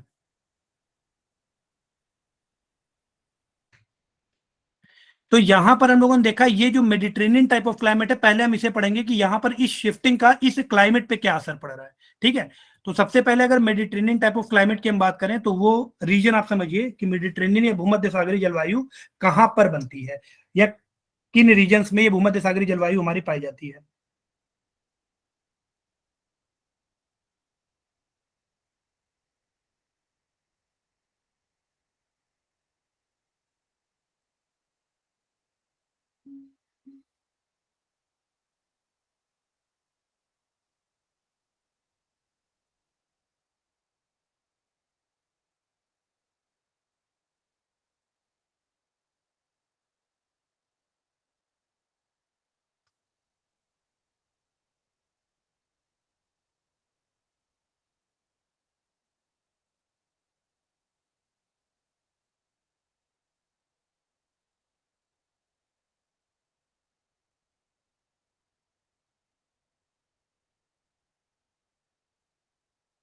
ये आपका हो गया अफ्रीका और एशिया का रीजन, ठीक है। उसके बाद अगर मेडिटेरेनियन टाइप ऑफ क्लाइमेट की हम बात करें तो यहां पर आप देखिए जो ये वाला रीजन है हमारा, यहाँ पर आप एक सर्किल बना लीजिए, सीरिया भी आप इसमें कवर कर लीजिए, और जो अफ्रीका का नॉर्दर्न मोस्ट पोर्शन है, तो ये क्षेत्र जो है वो आपका मेडिटेरेनियन टाइप ऑफ क्लाइमेट या भूमध्य सागरी जलवायु वाला क्षेत्र कहा जाता है, जो भूमध्य सागर के चारों तरफ है। ये आपका मेडिटेरेनियन सी है, ठीक है। तो इसके चारों तरफ का जो क्लाइमेट है ये मेडिटेरेनियन टाइप ऑफ क्लाइमेट कहा जाता है। अब यहाँ पर मेडिटेरेनियन टाइप ऑफ क्लाइमेट सिर्फ यहीं पर नहीं पाया जाता है, ध्यान रखिएगा, और भी रीजन्स हैं। जैसे अगर हम नॉर्थ अमेरिकन कॉन्टिनेंट की बात करें तो नॉर्थ अमेरिकन कॉन्टिनेंट में जो आपका कैलिफोर्निया वाला रीजन है, कैलिफोर्निया, वहां पर भी आपका भूमध्य सागरीय जलवायु मिलता है। साउथ अमेरिका में आप देखिए चिलियन कोस्ट जो है, चिलियन कोस्ट के पास भी हमें मेडिटेरेनियन टाइप ऑफ क्लाइमेट दिखता है, 30 to 35 degree south of the, आप कह सकते हैं सदर्न हेमिस्फीयर में 30 से 35 डिग्री का जो चांस होता है सदर्न वाला चिलियन को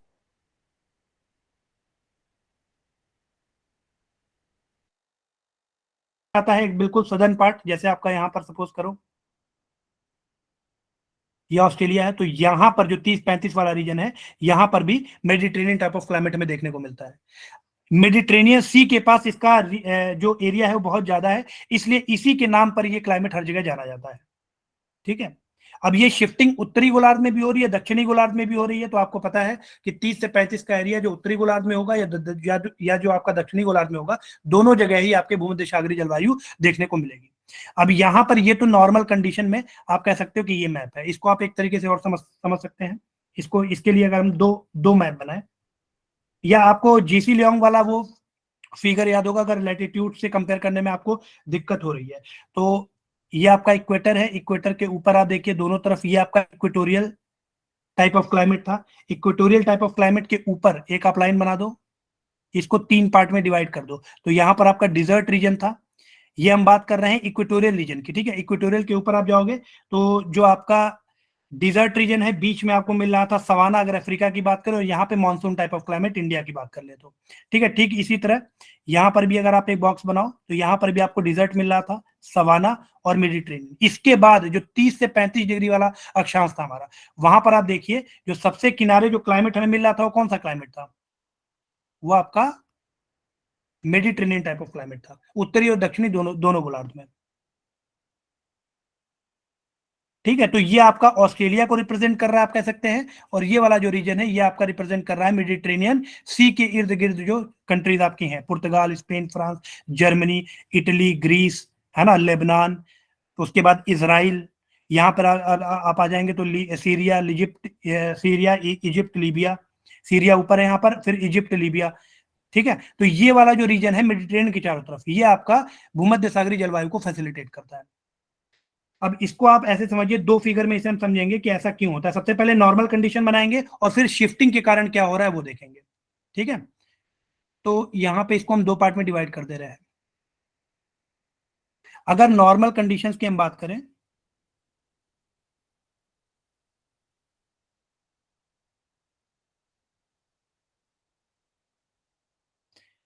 ये आपका यूरोप है,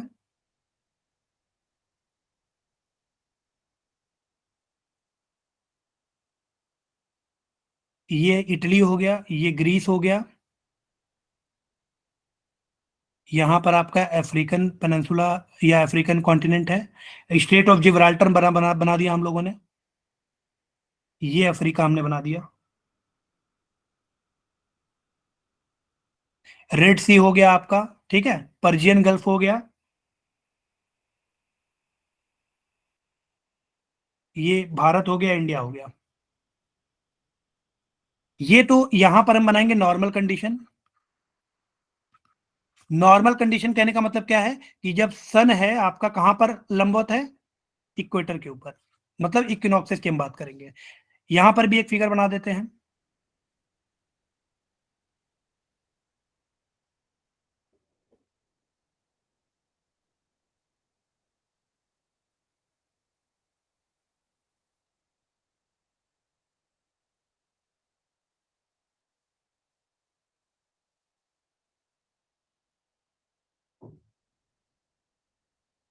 ठीक है।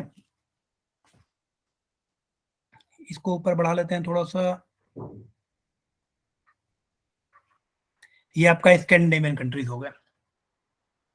मैप क्लियर हो रहा है कि नहीं प्लीज बता दें। जो मैप बताया है, जो मैप बनाया है उसका रीजन आपको क्लियर हो रहा है कि नहीं। ये आपका यूनाइटेड किंगडम या ग्रेट ब्रिटेन हो गया, ब्रिटिश इसलिए हमने बना दिया, ठीक है। अब यहां पर आपका ये है मेडिटेरेनियन सी, ये है अफ्रीका, ये है यूरोप। मेडिटेरेनियन सी, अफ्रीका और ये आपका यूरोप। नॉर्मल कंडीशन में आप बताइए कि जो मेडिटेरेनियन सी वाला रीजन है यहां पर कौन सी विंड चलनी चाहिए। 30 to 35 डिग्री नॉर्थ के बीच में कौन सी विंड चलनी चाहिए नॉर्मल कंडीशन में। भाई ईस्टर्ली। ये वाली हम फिगर को देखें तो जो ये रीजन है हमारा, ये तो 35 के बियॉन्ड है, जो वेस्टर्ली वाला है। जो आपका मेडिटेरेनियन सी है, अगर सन हमारा, अगर प्रेशर बेल्ट की बात करें और सन हमारा इक्वेटर के ऊपर हो तो ये यहीं पर तो आएगा। क्लियर है कि नहीं है। मतलब 30 to 35 डिग्री के बीच वाला रीजन यही तो होगा। तो यहां पर प्रीडोमिनेंटली क्या चल रही है, नॉर्थ ईस्टर्ली विंड्स। क्लियर हो रहा है कि नहीं हो रहा है।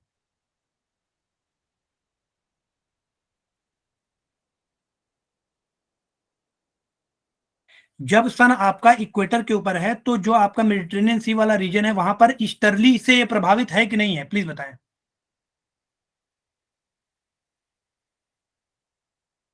यस और नो में जवाब तो दें आप लोग, एक्टिव पार्टिसिपेशन तो रखिए।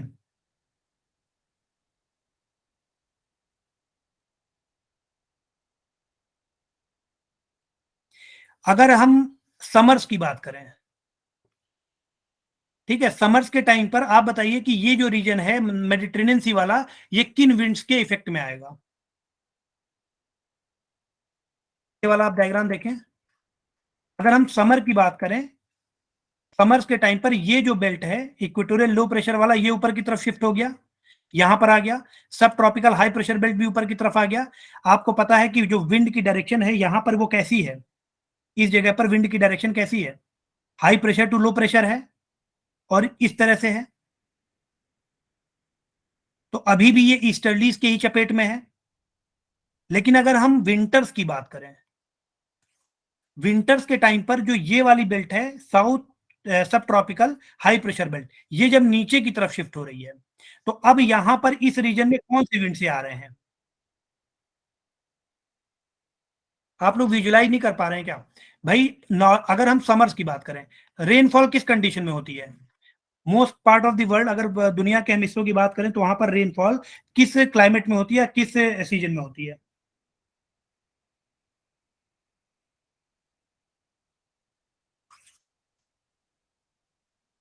रेनफॉल जनरली किस सीजन में होती है।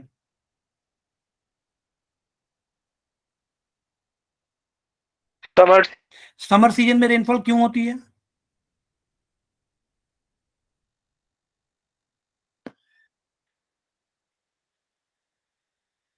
क्योंकि आप देखोगे एयर राइज होती है समर सीजन में, एयर राइज होने की अपॉर्चुनिटीज ज्यादा हो जाती है। विंटर्स में रेनफॉल क्यों नहीं होती है, क्योंकि जो सरफेस है वहां पर हाई प्रेशर कंडीशन बनी रहती है, एयर का सब्सिडेंस होता है।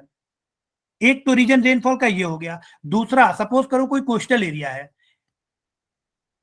यहां पर आपका ओशियन है, अगर कोई विंड आपकी ओशियन से लैंड की तरफ आ रही है तो उसे हम बोलते हैं मॉइस्चर लादन विंड या ऑनशोर विंड। उसमें नमी बहुत ज्यादा होती है तो वो यहां पर रेनफॉल के लिए रिस्पॉन्सिबल होगी। लेकिन अगर विंड की डायरेक्शन लैंड टू ओशन है तो क्या वो रेनफॉल करा पाएगी। नहीं सर। ठीक उसी तरह अगर हम इस रीजन की बात करें जहां पर ये ईस्टर्लीज के चपेट में है, तो यहां पर आप देखिए, अगर सपोज करो अगर विंड्स की डायरेक्शन ऐसी है तो क्या ये विंड से रेनफॉल करा पाएंगी। अगर यूरोप तो सर। मेडिटेरेनियन सी है, सर ऑफशोर विंड्स हो गई एक तरह तो से। ये ऑफशोर विंड हो गई, इनमें मॉइस्चर नहीं है। इसी के विपरीत अगर विंड्स की डायरेक्शन ऑन शोर हो जाए, सी टू लैंड हो जाए, तो ये विंड्स रेनफॉल करा पाएंगी। ऑन शोर विंड्स आप बताइए ईस्टर्लीज दिख रही हैं या वेस्टर्लीज। Sir westerlies. ये वेस्टर्लीज ही तो है। वेस्ट टू ईस्ट ट्रेवल कर रही हैं, पहले ईस्टर्लीज चल रही थी।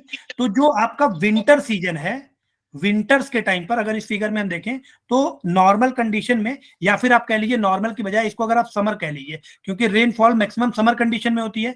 समर के टाइम पर जो प्रेशर बेल्ट्स होते हैं वो ऊपर की तरफ शिफ्ट हो जाते हैं। तो यहां पर मेडिटेरेनियन सी रीजन जो है हमारा, ये ईस्टर्लीज की चपेट में होता है। तो यहां पर नो रेनफॉल। लेकिन वहीं पर अगर हम विंटर्स की बात करें, विंटर्स के टाइम पर ये जो मेडिटेरेनियन सी रीजन है, ये बेल्ट्स चूंकि नीचे की तरफ शिफ्ट होती हैं, तो जो ऊपर की वेस्टर्लीज है इन बिटवीन सब ट्रॉपिक टू सब पोलर, वो नीचे की तरफ शिफ्ट हो जाती हैं, और जो विंड्स की डायरेक्शन है वो ऐसी हो जाती है। तो जो आपका पुर्तगाल, उसके बाद स्पेन, जर्मनी, फ्रांस, इन सब में सफिशिएंट रेनफॉल होती है, इटली, ग्रीस, है ना। तो इस क्लाइमेट में आप देखिए जो आपका मेडिटेरेनियन सी के पास क्लाइमेट बन रहा है विंटर्स में, ये क्या फैसिलिटेट कर रहा है, रेनफॉल। तो जो बाकी की अपेक्षा आप देखिए बिल्कुल उल्टा है। बाकी पार्ट्स में वर्ल्ड की जो रेनफॉल हो रही थी वो समर सीजन में हो रही थी, लेकिन अगर हम मेडिटेरेनियन सी की बात करें तो मेडिटेरेनियन सी में जो रेनफॉल हो रही है वो विंटर रेनफॉल हो रही है। ये पॉइंट क्लियर है कि नहीं है? Yes sir. इसीलिए अगर रेनफॉल विंटर सीजन में हो रहा है मेडिटेरेनियन, हाँ जी बताइए। सर यस कह रही थी बस। जो मेडिटेरेनियन सी रीजन है अगर उसमें विंटर रेनफॉल हो रहा है तो आप बताइए साइक्लोन्स के आने की भी पॉसिबिलिटी बहुत ज्यादा हो जाएगी। ठीक है, क्योंकि ऐसा कहा जाता है कि अगर हाई प्रेशर कंडीशन प्रिवेल हो रहा है, हाई प्रेशर कंडीशन को काम कंडीशन बोला जाता है, और लो प्रेशर कंडीशन को आप कह सकते हो टर्बुलेंस सिचुएशन बोला जाता है। लो प्रेशर कंडीशन में जो वातावरण है वो अस्थिर होता है। तो अगर रेनफॉल हो रहा है इट मींस कि लो प्रेशर कंडीशन बन रही है, मतलब वो साइक्लोन्स को फैसिलिटेट करेगा। साइक्लोन्स को फैसिलिटेट करने का कारण क्या है, यहां पर होने वाली विंटर रेनफॉल। अब यहां पर आपको पता है कि जो साइक्लोन्स का निर्माण होगा वो ट्रेवल करेंगे किधर, तो आप कहोगे वेस्ट टू ईस्ट डायरेक्शन में, क्योंकि यहां पर जो साइक्लोन्स बनते हैं उन्हें हम लोग टेम्परेट साइक्लोन्स का नाम देते हैं। एक्चुअली वीक टेम्परेट साइक्लोन्स बनते हैं। जो फुल फ्लेज टेम्परेट साइक्लोन्स हैं वो आप कह सकते हैं 62 या 55 टू 60 डिग्री नॉर्थ लैटिट्यूड के पास बनते हैं। तो ये जो टेम्परेट साइक्लोन्स हैं ये आप कह सकते हैं जेट स्ट्रीम्स की सहायता से ट्रेवल करते हुए इंडिया की तरफ किस सीजन में आएंगी, विंटर में या समर में?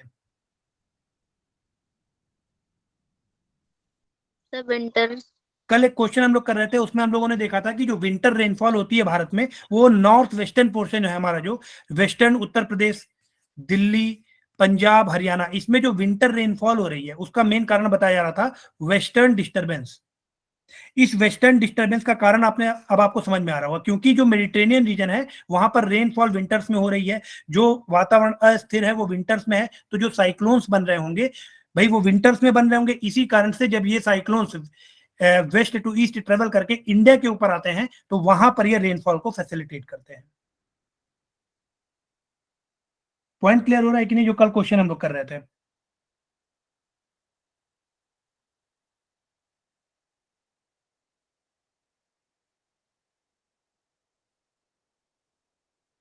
अभी भी अगर किसी को डाउट हो तो प्लीज बता दे, अगर अभी तक के कॉन्सेप्ट में किसी को कोई थोड़ा सा भी डाउट हो।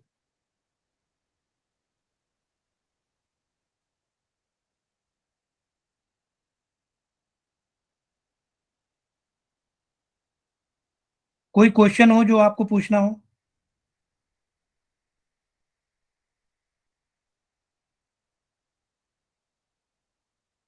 सर जी सर अब ये जो रेनफॉल हो रही है मेडिटेरियन क्लाइमेट वाला जो बन रहा है सर, तो इसमें जब विंटर सॉल्टाइस आया होगा तो नीचे की तरफ शिफ्टिंग हुई होगी, तो सर ये वेस्टर्लीज वाला क्यों बन गया? क्योंकि आप देखिए यहाँ पर जब ये वेस्टर्लीज जो हैं इनकी डायरेक्शन है ये, अगर बेल्ट सारी नीचे की तरफ शिफ्ट होंगी तो ये बेल्ट भी तो नीचे की तरफ आएगी। जब ये 30 टू 35 डिग्री नॉर्थ के रीजन में पहुंचती है तो ये वाली विंड बहने लगती है ऑन शोर विंड्स की तरह। जो बेल्ट्स की शिफ्टिंग होती है ध्यान रखिएगा, एक एक करके बेल्ट शिफ्ट नहीं होती हैं, सारी बेल्ट्स एक साथ 5 डिग्री दक्षिण में शिफ्ट हो जाती हैं। जैसे जो लो इक्वेटोरियल लो प्रेशर बेल्ट है वो अपने 5 डिग्री दक्षिण में आ जाएगी, इसी तरह जो सब ट्रॉपिकल हाई प्रेशर बेल्ट है वो भी अपने 5 डिग्री दक्षिण में आ जाएगी। तो अब जो विंड्स हैं ये वाली जो विंड्स हैं वो और नीचे से नहीं बहेंगी, जी सर, ओके। तो इन विंड्स की डायरेक्शन है ऑन शोर। जो कि आपके मेडिटेरियन टाइप ऑफ क्लाइमेट को फैसिलिटेट करती हैं। ये बात क्लियर है कि नहीं है, प्लीज बताओ।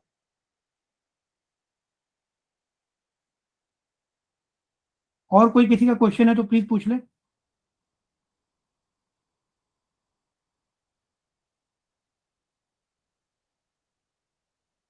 सर एमसीटी वाला रिपीट कर दीजिए आप, मैसेज मेरे पास बहुत लेट में डिलीवर हो रहा है। Mediterranean type of climate, Mediterranean type of climate repeat करना है कि नहीं, यस और नो में फिर से एक बार जवाब दें आप लोग। समझ में आया कि नहीं आया कि ये जो भूमध्य सागरीय जलवायु है इसमें विंटर रेनफॉल क्यों होती है?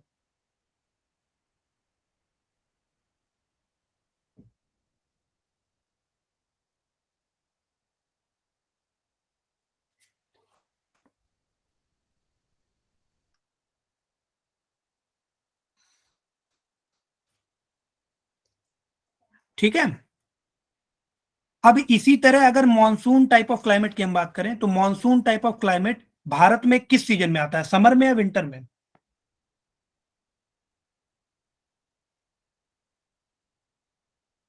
समर में। समर सीजन में मॉनसून टाइप ऑफ क्लाइमेट आता है। मॉनसून आने का मुख्य कारण क्या होता है?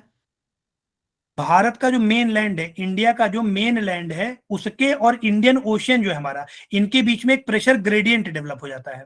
प्रेशर ग्रेडियंट मतलब होता है दाब प्रवणता। ये दाब प्रवणता क्यों बनता है? क्योंकि भारत का जो भूभाग है आप देखेंगे कि डोमिनेटेड बाय हिमालयाज और तिब्बत प्लेटू। ठीक है। अब यहां पर इतनी ज्यादा हीटिंग होती है तिब्बत प्लेटू और हिमालयाज में कि यहां पर टेम्परेचर हाईएस्ट हो जाता है। टेम्परेचर हाईएस्ट होगा तो आपको पता है प्रेशर बिल्कुल लोवेस्ट हो जाएगा। इसी के विपरीत अगर इंडियन ओशन की बात करें तो वो ओशियन है, तो वो आपका इसके कंपैरिजन में कम गर्म होगा, मतलब लो टेम्परेचर होगा। लो टेम्परेचर होगा तो यहाँ पर प्रेशर बहुत ज्यादा हाई हो जाएगा।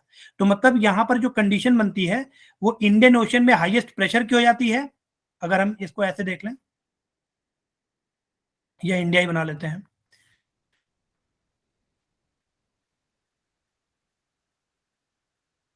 ठीक है। ये आपका है इंडियन ओशियन, यहां पर है हाई प्रेशर और यहां पर है लो प्रेशर समर सीजन में। तो जो विंड की इफेक्टिव मूवमेंट होती है वो कैसी होती है? High pressure to low pressure. अब आपको पता है कि यहां पर है आपका इक्वेटर, ठीक है, और यहां पर है ट्रॉपिक ऑफ कैंसर, कर्क रेखा 23.5 डिग्री नॉर्थ, और ये आपका हो गया 0 डिग्री विषुवत रेखा या इक्वेटर।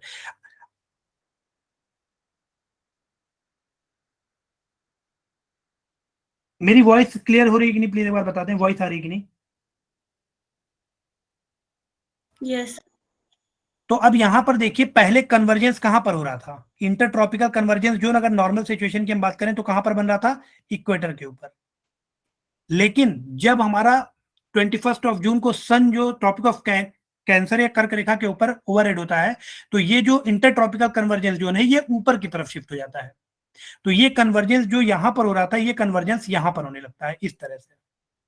ठीक है। तो अब जब इस जगह पर कन्वर्जेंस होगा, सपोज करो ये पॉइंट ए है, यहां पर कन्वर्जेंस होगा, तो ये जो नीचे से साउथ ईस्ट मानसून विंड्स हैं ये जैसे ही इक्वेटर को क्रॉस करेंगी तो ये फेरल के नियम का पालन करेंगी और ये अपने कहां मुड़ जाएंगी? राइट मुड़ जाएंगी, नॉर्दर्न हेमिस्फीयर में। ठीक है। तो यहां पर ऐसे ना होकर के ये कंडीशन कैसी होगी? इस तरह से होगी। ठीक है। कन्वर्जेंस आपका कुछ इस तरह से होगा। क्लियर हो रही कि नहीं हो रही बात?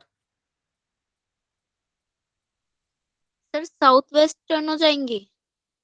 भाई आप बताइए कि जैसे वो इक्वेटर को क्रॉस करके उत्तरी गोलार्ध में आएंगी तो फेरल का नियम फॉलो करेंगी, वो कोरियोलिस फोर्स को फॉलो यस सर। करेंगी, तो उत्तरी गोलार्ध में राइट अपनी में राइट टर्न मुड़ होंगी। जाएंगी। तो जी इनिशियली जो सर। विंड थी वो कैसी थी? साउथ ईस्ट मानसून विंड थी। जैसे ही उसने इक्वेटर को क्रॉस किया वो बन गई आपकी south west monsoon wind. South west में ठीक ठीक है है। सर। अब यहां पर सिर्फ इंडिया को हम लोग बना लेते हैं, इसको छोड़ देते हैं। जो विंड आई वो इस डायरेक्शन में आ गई, इसको हम लोग बोल रहे हैं साउथ वेस्ट मानसून विंड्स। ये आपकी मॉइस्चर लादन विंड है। क्यों है? क्योंकि इंडियन ओशन से होकर के आ रही है, इसमें ढेर सारा मॉइस्चर है। ये जैसे ही आप कह लो केरला कोस्ट पे पहुंचती है टिप पर, ये दो पार्ट में ब्रेक हो जाती है। एक पार्ट निकल जाता है अरेबियन सी ब्रांच की तरफ इधर, और दूसरा पार्ट निकल जाता है बे ऑफ बंगाल ब्रांच की तरह इधर। अब आप देखिए जो ये वाली ब्रांच है ये तमिलनाडु कोस्ट की बिल्कुल पैरेलल जा रही है। इसी कारण से जो ऑनसेट ऑफ मॉनसून होता है, जब मॉनसून का आगमन होता है तो आंध्रा और तमिलनाडु कोस्ट पे रेनफॉल नहीं होती है, क्योंकि रेनफॉल होने के लिए क्या जरूरी है कि ये जो मॉइस्चर लादन विंड है ये जा करके किसी माउंटेन से टकराए, और जब ये उस पर राइज करेगी तो इसका टेम्परेचर कम होगा और कंडेंस होकर के ये रेनफॉल कराएगी। इसीलिए जो वेस्टर्न घाट है, ऑनसेट ऑफ मॉनसून के टाइम पर वेस्टर्न घाट का जो विंडवर्ड पार्ट है वहां पर सफिशिएंट रेनफॉल होती है। लेकिन जो यहाँ पर भी लीवर्ड सेक्शन है, जहां पर ड्राई विंड्स पहुंच रही है, वहां पर रेनफॉल नहीं होकर के शेडो जोन बना लेती है, जैसे आपका महाराष्ट्र का विदर्भा रीजन हो गया, मराठवाड़ा रीजन हो गया, सॉरी, ठीक है। उसी तरह अगर हम बे ऑफ बंगाल ब्रांच की बात करें तो जब ये आंध्रा के पैरेलल निकल जाती है तो ये इंटर कर जाती है, ठीक है, इंडियन सब कॉन्टिनेंट में वेस्ट बंगाल के ऊपर से, और ये नॉर्थ ईस्ट में जाकर के सफिशिएंट रेनफॉल कराती है। इसके पास डेस्टिनेशन फाइनल कहाँ है? North east. इसीलिए कहा जाता है कि नॉर्थ ईस्ट में आप कह लो कि सबसे ज्यादा रेनफॉल होती है पूरे वर्ल्ड में, सबसे ज्यादा अगर पर ईयर देखा जाए तो 1000 सेंटीमीटर के across rainfall, 1000 to 1030 centimetre rainfall. तो मॉनसून का कॉन्सेप्ट भी कहीं ना कहीं प्रेशर बेल्ट की शिफ्टिंग से ही तो रिलेटेड है। इक्वेटोरियल लो प्रेशर बेल्ट जब हमारा नीचे की तरफ शिफ्ट हो जाता है, सॉरी ऊपर की तरफ शिफ्ट हो जाता है, तो आप कह लो कि ये वाली जो विंड्स हैं, जो आपकी साउथ ईस्ट विंड्स हैं, ये जैसे इक्वेटर को क्रॉस करती हैं तो ये बन जाती हैं south west monsoon winds, moisture Laden winds, और यही आपकी रेनफॉल या ऑनसेट ऑफ मानसून के लिए रिस्पॉन्सिबल होती हैं। अगर इतनी बात क्लियर हो तो प्लीज एक थम्स अप कर दें सभी लोग कमेंट सेक्शन में।